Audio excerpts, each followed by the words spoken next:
Salvete discipuli. Today's video is the second video in Chapter 12 in Latin for the New Millennium, Volume 2, and we're going to be talking about conditions, okay, conditional sentences.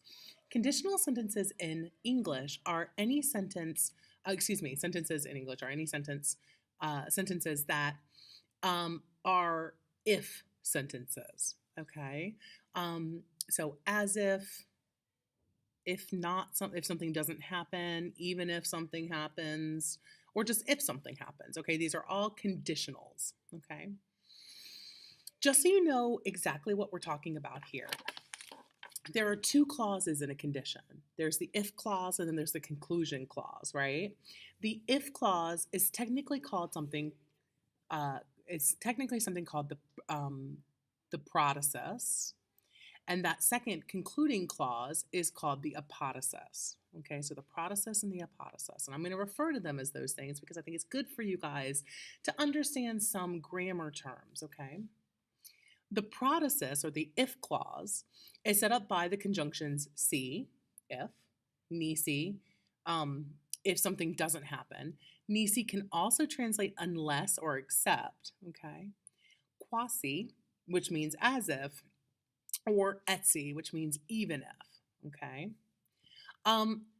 You have encountered the indefinite pronoun aliquis, aliquid, which means any. There's this little rhyme that helps you understand that if you use the indefinite pronoun aliquis, aliquid after the words si, nisi, num, or ne, you're not going to see the ali. It's just going to be quis.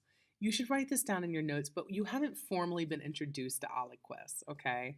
So instead of saying, for example, if anyone, we would expect it to be si aliquis, but in Latin it would just be si quis, because after si, nisi, num, and ne, all the alis run away. True story. Okay, so what you need to know is that there are 6 types of conditions, okay?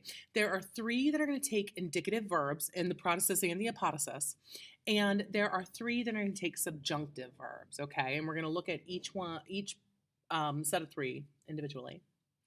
Indicative conditions are actions that did happen, that are happening, or that will most likely happen in the future, as opposed to subjunctive conditions, which indicate actions that did not, are not, or most likely not going to happen. Okay, that's the difference between a indicative condition and a subjunctive condition. An indicative condition tells you something that did or is going to, more likely than not, happen, whereas subjunctive ones are, things that didn't happen but they could have in the past, that aren't happening but they could have in the past or in the present. And then the future is less likely to happen. Okay. All right. So the indicative conditions, there are 3 of them. There's the present simple fact, the past simple fact, and then the future, which you don't call simple fact because, of course, a fact is a deed that has been done, right? And of course, in the future, the deed hasn't been done yet. So we don't call it the future simple fact. We call it the future more vivid, meaning that it's more likely to happen than less likely to happen, okay? These are pretty straightforward. The present simple fact uses the present indicative. So, si celeriter curris, leonem vitas. If you run quickly, you avoid the lion. Good advice, I think, if taken metaphorically. The past simple fact uses a past tense, be that imperfect, perfect, or pluperfect indicative in both of their clauses. So in both the protasis and the apodosis, okay? So here we had the present indicative, Here we're going to have the perfect indicative. Si clariter cucuristi, leonem vitavisti, okay? So if you ran quickly, you avoided the lion. If you didn't run quickly, you didn't avoid the lion. You see what I'm saying? Like, this is just something that happened. You ran quickly, you avoided the lion, okay?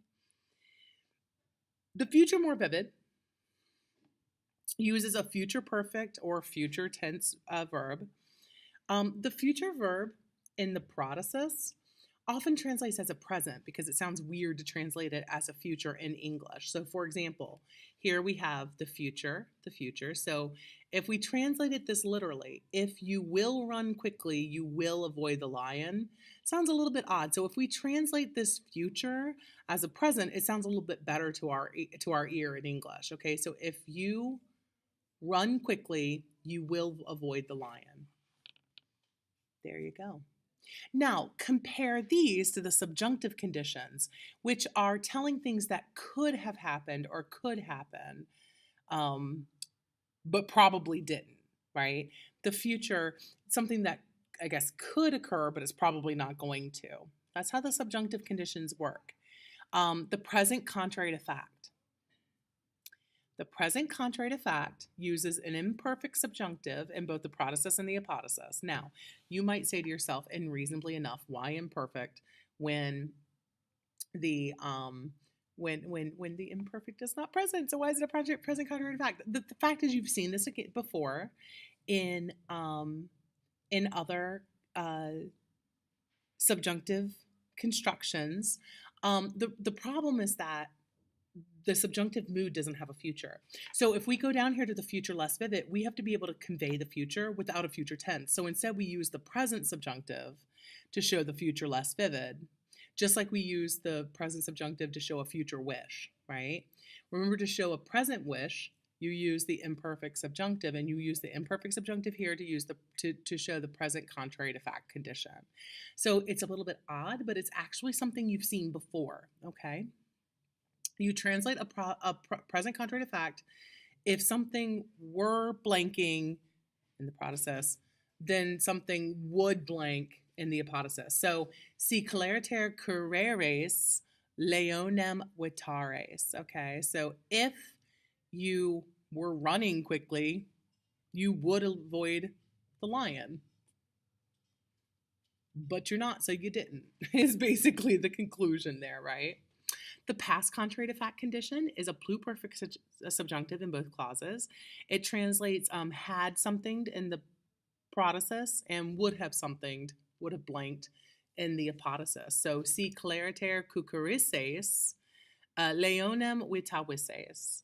So, if you had run quickly, you would have avoided the lion, but you didn't, so you didn't. Just imagine that these subjunctive conditions are actually painting a very grim picture, as a matter of fact.